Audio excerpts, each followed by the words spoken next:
Hi, so I'm going to do the video like this again, even though I've literally just woken up, so I look fabulous.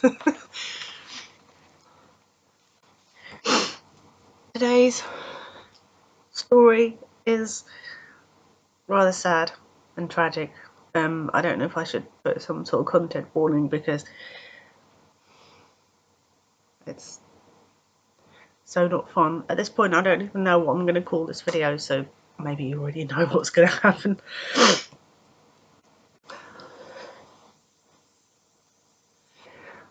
The first British soldier that was executed for cowardice is said to be Thomas Highgate, and his case has been creating controversy ever since.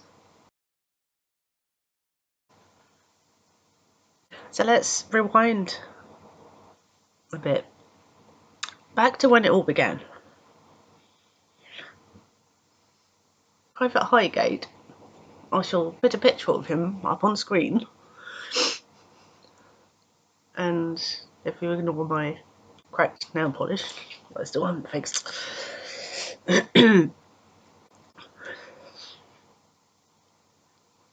He was born on May 13th, 1895, in Shoreham, Kent, and was a farm labourer prior to enlistment. He joined the 1st Battalion of the Royal West Kent Regiment 3 months before his 18th birthday, in February 1913. They were based at the Richmond Barracks in Dublin before they were deployed to France in August the 15th of 1914, just over 2 weeks after the war broke out. His unit was a part of the Allied forces who confronted Germany in the Battle of Mons. Sadly, due to the withdrawal of an Allied unit and the greater numbers of the opposition, the British were forced to retreat. According to historian Julian Podkowski, Highgate fell out during the early hours of September 6th while his side was fleeing and asked permission to ease himself. In other words, poop. If I may put it so delicately. Maybe a couple of hours later, he was found by a gamekeeper in a barn on the estate of Baron de Rothschild. Highgate was in civilian clothes. His uniform lay discarded nearby. Meanwhile, his battalion was moving forward to participate in the First Battle of the Marne, which the Allies went on to win, by the way. And as an aside, I believe the First Battle of the Marne was kind of a follow-up to the Battle of Le Mans, because it's just Mons, isn't it? I don't know why I want to say Le Mans. They were forced to retreat at the Battle of Mons, and as kind of a follow-up, like they weren't done with the Germans, or the Germans weren't done with them, so they just kind of regrouped and then went back in, or ran into them again at the Marne. Anyway,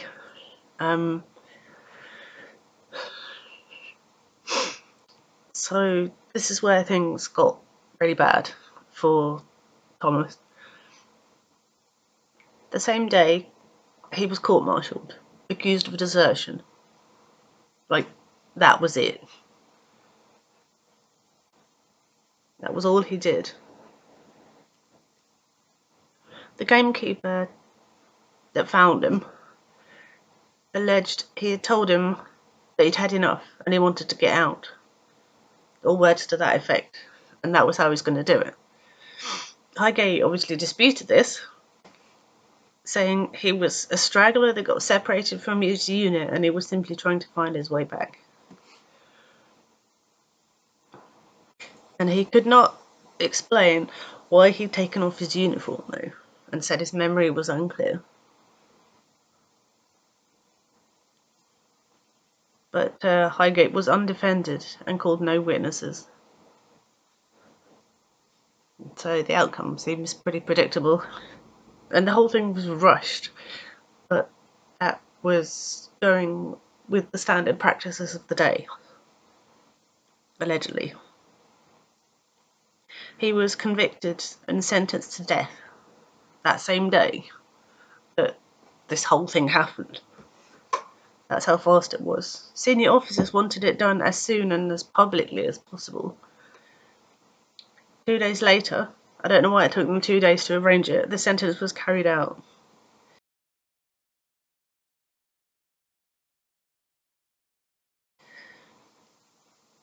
The baby-faced 19-year-old was subjected to a firing squad early morning on September the 8th of 1914.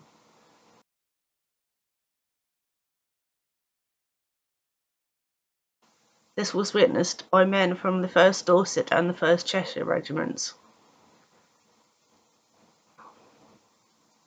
And to make it even worse, sadly, his grave has been lost in time.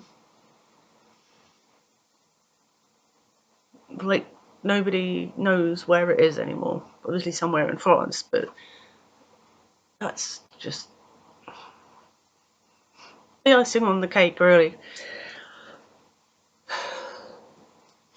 And his name is not listed on the war memorial of his hometown.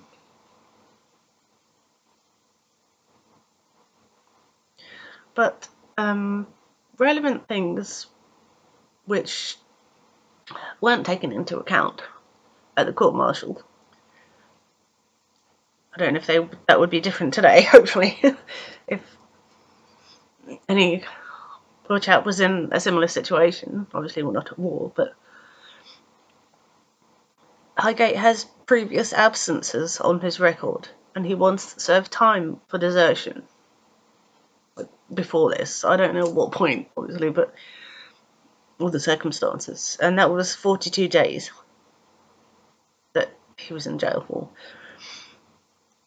And that time he was caught after trying to join a different unit that was closer to one of his brothers.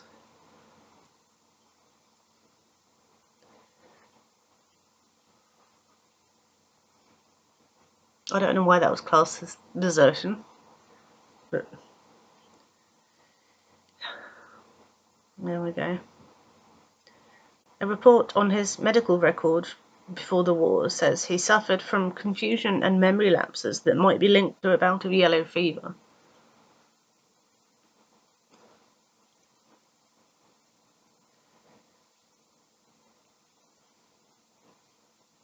And Highgate wasn't the only straggler. I should point out there were, I don't know, many, like spread across France. These guys that got separated from their units, and they were stragglers. They were just out there roaming around, and I don't know why Highgate got singled out.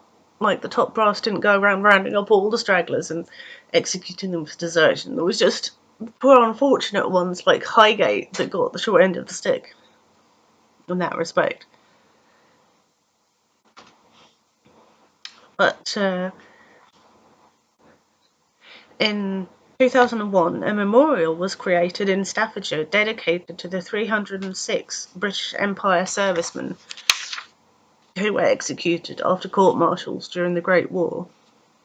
And it's rather appropriately called Shot at Dawn.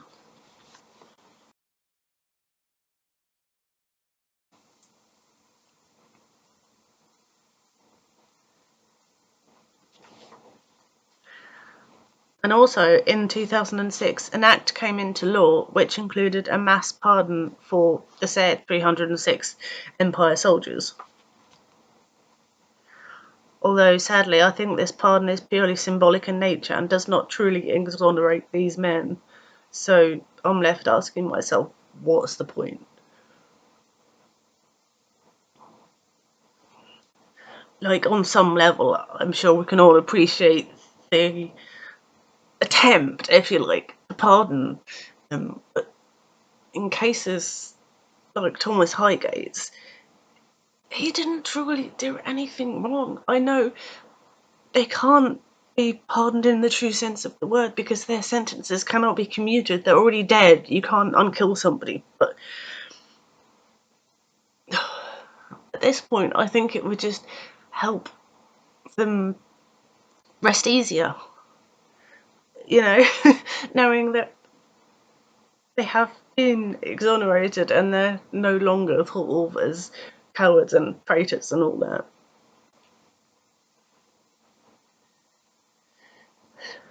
So that still kind of baffles me.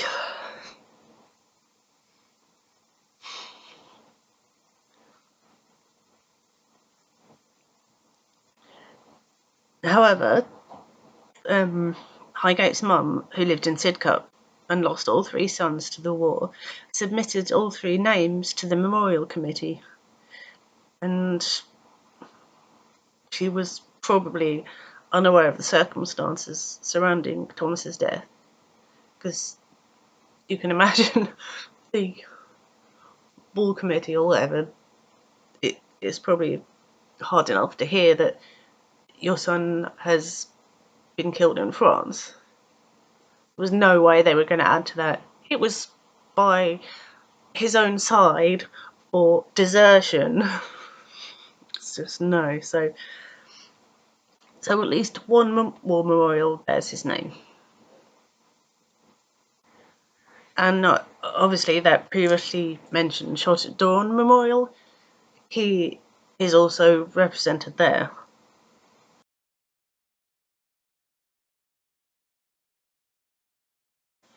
And his name also appears on the British Memorial to the Missing in France, which I don't know much about that particular memorial, but that sounds pretty peculiar because he's not missing. I mean, at the time, he did go missing from his unit, but he was found.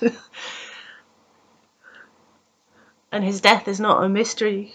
We know what happened, it's well documented. So that's a bit odd. But that's just me.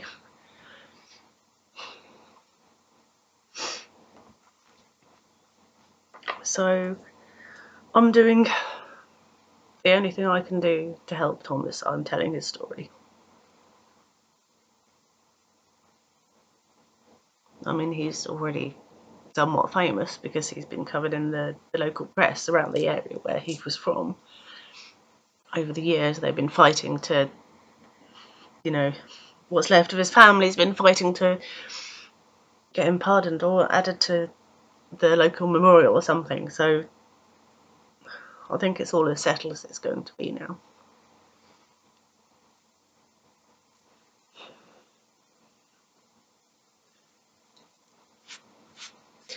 And I've got physical notes here because you can hear my pages turning. This is how I prefer to note things down. Not on the computer screen, but write it in my notebook. So I'm old fashioned that way.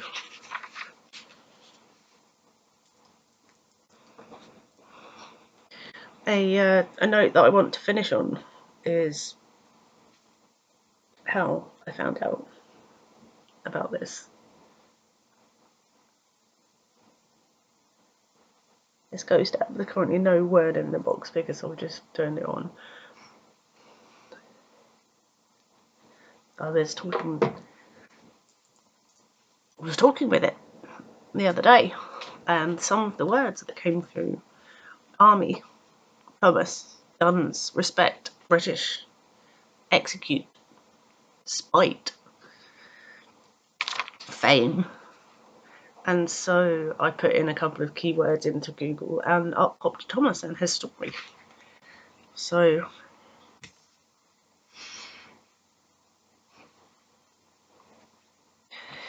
I'm going to end this here. This is not the way that I'd like to do the video, in the past when I've done videos like this, I won't put my face up, I'll put images and that. I know you like to see my face, so it's a balancing act, really. It means I can't edit the audio to be quite as succinct as I'd like.